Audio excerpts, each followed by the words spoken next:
Sunday ఏం తిందాం, Monday ఏం తిందాం, ట్యూస్డే ఏం బ్రేక్ఫాస్ట్ చేయాలని ఆలోచిస్తున్నారా? డయాబెటిక్ పేషెంట్స్ వాళ్ళు తీసుకోవాల్సిన ఆహారం గురించి ముందే ప్లాన్ చేసుకోవడం చాలా ఇంపార్టెంట్. ఎందుకంటే తీసుకున్న ఆహారం మీదనే షుగర్ లెవెల్స్ ఆధారపడి ఉంటాయి కాబట్టి మీరు ముందే ప్లాన్ చేసుకోకపోతే ఏది దొరికితే అది తింటారు. క్వాంటిటీ కూడా లిమిట్ చేయడం జరగదు కాబట్టి షుగర్ లెవెల్స్ పెరిగిపోతాయి, కాంప్లికేషన్స్ కూడా వచ్చే ఛాన్సెస్ ఉంటాయి. కాబట్టి ముందుగానే ప్లాన్ చేసుకోండి. ఒక ఫేమస్ కొటేషన్ ఉంటుంది కదా, if you are failing to plan you are planning to fail. దీన్ని బట్టి డయాబెటిక్ పేషెంట్స్ వాళ్ళు ఎటువంటి బ్రేక్ఫాస్ట్ తీసుకోవాలి, 7 days ఇన్ ఏ వీక్ అంటే వారంలో 7 రోజులు తీసుకోవాల్సిన 7 రకాల హెల్దీ డయాబెటిక్ ఫ్రెండ్లీ బ్రేక్ఫాస్ట్ గురించి మనం ఈ వీడియోలో డిస్కస్ చేద్దాం.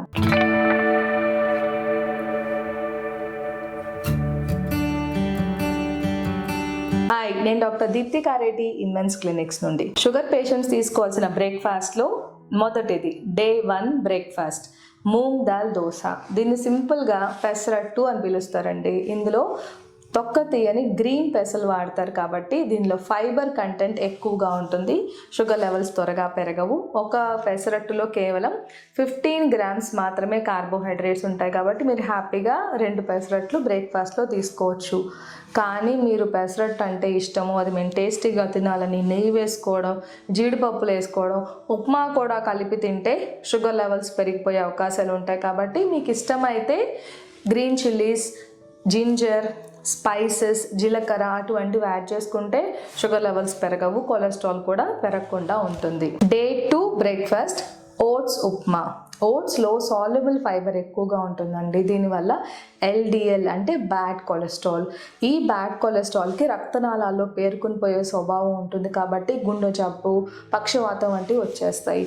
ఓట్స్ మీరు రెగ్యులర్గా తీసుకుంటే ఈ సాల్యుబుల్ ఫైబర్ వల్ల బ్యాడ్ కొలెస్ట్రాల్ తగ్గిపోతుంది, గుండె జబ్బులు రాకుండా చూసుకోవచ్చు. మీరు ఈ ఓట్స్ ఉప్మాలో vegetables like carrot, beans add చేసుకుంటే విటమిన్స్, ఫైబర్ వాల్యూ కూడా పెరుగుతుంది. 150 grams ఆఫ్ కుక్డ్ ఉప్మాలో, అది కూడా ఓట్స్ ఉప్మాలో కేవలం 30 grams వరకు కార్బోహైడ్రేట్స్ ఉంటాయి కాబట్టి మీరు హ్యాపీగా బ్రేక్ఫాస్ట్కి ఎంజాయ్ చేయొచ్చు. డే 3 బ్రేక్ఫాస్ట్ బేసన్ చీలా అంటే శనగపిండితో చేసే రోటీ. శనగపిండికి గ్లైసెమిక్ ఇండెక్స్ చాలా తక్కువ ఉంటుంది కాబట్టి ఇది షుగర్ లెవెల్స్ అస్సలు పెంచదు. ఒక బేసన్ చీలాలో కేవలం 10 grams వరకే కార్బోహైడ్రేట్స్ ఉంటాయి కాబట్టి 2 నుంచి 3 వరకు ఈ శనగపిండి రోటీస్ మీరు ఎంజాయ్ చేయొచ్చు. డే 4 బ్రేక్ఫాస్ట్కి వస్తే మల్టీ గ్రెయిన్ ఇడ్లీ. మా పేషెంట్స్ కొంతమంది చెప్తారండి, ఇడ్లీలు అంటే తెల్లగా ఉండాలి, పువ్వుల్లాగా మెత్తగా స్పాంజ్ లాగా ఉండాలి, వేడివేడిగా 5, 6, 7, 8 తినేస్తామండి అంటారు. అయితే మీ షుగర్ లెవెల్స్ ఖచ్చితంగా పెరిగిపోతాయి. ఎందుకంటే ఇడ్లీ త్వరగా డైజెస్ట్ అయిపోతుంది, అది కూడా ఎక్కువ క్వాంటిటీలో తీసుకుంటే షుగర్ లెవెల్స్ని పెంచేస్తుంది.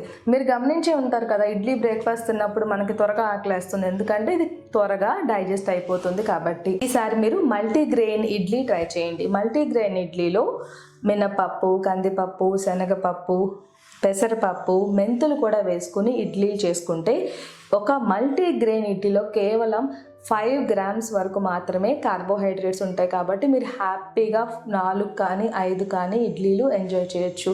అదే తెల్లగా ఉండే ఇడ్లీ రవ్వతో చేసిన ఇడ్లీలో అయితే 10 grams వరకు కార్బోహైడ్రేట్స్ ఉంటాయి కాబట్టి 3 కన్నా అవి ఎక్కువ తీసుకోకూడదు. డే 5 బ్రేక్ఫాస్ట్ మేథీ పరాటా అంటే మెంతి కూర మరియు గోధుమ పిండి కలిపి చేసే మేథీ రోటీ అంటాము. మెంతి కూరకి ఒక మంచి గుణం ఉంటుందండి, కార్బోహైడ్రేట్ డైజెషన్ మరియు అబ్జార్ప్షన్ని ఇది తగ్గించేస్తుంది కాబట్టి షుగర్ లెవెల్స్ త్వరగా పెరగవు. మీరు 1 లేకపోతే 2 మేథీ రోటీస్ని బ్రేక్ఫాస్ట్గా ఎంజాయ్ చేయొచ్చు. డే 6 బ్రేక్ఫాస్ట్కి వస్తే స్టీమ్డ్ దహీ వడ. ఇదేదో కాంప్లికేటెడ్గా ఉంది అనుకోకండి. స్టీమ్డ్ అంటే ఆవిరితో ఉడికించింది, దహీ అంటే పెరుగు, వడ అంటే ఇది నూనెలో డీప్ ఫ్రై చేసే గారెలు మాత్రం కాదు, మినప్పిండితో చేసే వడలు. ఈ మినప్పిండిని మనం స్టీమ్తో కుక్ చేస్తారు. మీకు ఇష్టమైతే మీరు ఎయిర్ ఫ్రైయర్ కూడా యూజ్ చేసుకోవచ్చు. ఇలా ఉడికించిన వడలని పెరుగులో వేసుకుని తింటే దీన్ని స్టీమ్డ్ దహీ వడ అంటారు. పెరుగులో కాల్షియం కంటెంట్ ఎక్కువగా ఉంటుంది, గుడ్ బ్యాక్టీరియా వల్ల గట్ హెల్త్ కూడా ఇంప్రూవ్ అవుతుంది కాబట్టి డయాబెటిక్ పేషెంట్స్కి ఇది చాలా మంచి బ్రేక్ఫాస్ట్ అండి. డే 7 లాస్ట్ డే బ్రేక్ఫాస్ట్కి వస్తే అది మిల్లెట్ దోశ. అంటే 1 గ్లాస్ మున్నపప్పుకి ఇంకొక గ్లాస్ మిల్లెట్స్, మీరు రాగులు, జొన్నలు, కొర్రలు ఏదైనా తీసుకోండి, 2 కలిపి గ్రైండ్ చేసి ఆ బ్యాటర్ని రాత్రంతా ఫర్మెంటేషన్ అంటే పిండి పులిస్తే అందులో గుడ్ బ్యాక్టీరియా పెరుగుతాయి. దీనివల్ల పేగుల ఆరోగ్యానికి చాలా మంచిది, ఇన్ఫ్లమేషన్ తగ్గి ఇన్సులిన్ రెసిస్టెన్స్ తగ్గుతుంది, క్యాన్సర్స్ వంటి జబ్బులు రాకుండా ఉంటాయి, ఆకలి కూడా ఎక్కువగా వేయకుండా ఉంటుంది, స్వీట్ క్రేవింగ్స్ని కూడా మనం నివారించుకోవచ్చు. ఒక మిల్లెట్ దోశలో కేవలం 10 గ్రామ్స్ వరకే కార్బోహైడ్రేట్స్ ఉంటాయి కాబట్టి మీరు ఈజీగా 2 కానీ 3 కానీ ఈ మిల్లెట్ దోశలు బ్రేక్ఫాస్ట్లో తీసుకోవచ్చు. షుగర్ లెవెల్స్ కూడా పెరగకుండా ఉంటాయి. ఇప్పుడు మీకు అర్థమైంది కదా డయాబెటిక్ పేషెంట్స్ వారంలో 7 రోజులు తీసుకోవాల్సిన బ్రేక్ఫాస్ట్. ఇప్పుడు మీకు ఒక ఇంపార్టెంట్ పాయింట్ చెప్తాను. ఈ బ్రేక్ఫాస్ట్ మొత్తంలో మీరు కంపానియన్ అంటే సైడ్ డిష్గా చట్నీ తీసుకోవాలనుకుంటే groundnut chutney, coconut chutney మాత్రం రోజు తినకండి. ఎందుకంటే వీటి వల్ల కొంతవరకు కొలెస్ట్రాల్ లెవెల్స్ పెరుగుతాయి కాబట్టి వెజిటబుల్ చట్నీ ప్రిఫర్ చేయండి. టొమాటో, కొత్తిమీర, బెండకాయ, దొండకాయ, క్యాబేజ్, ఆకుకూరలతో కూడా కొంతమంది చట్నీ చేస్తూ ఉంటారు. అవి ప్రిఫర్ చేస్తే మంచిది.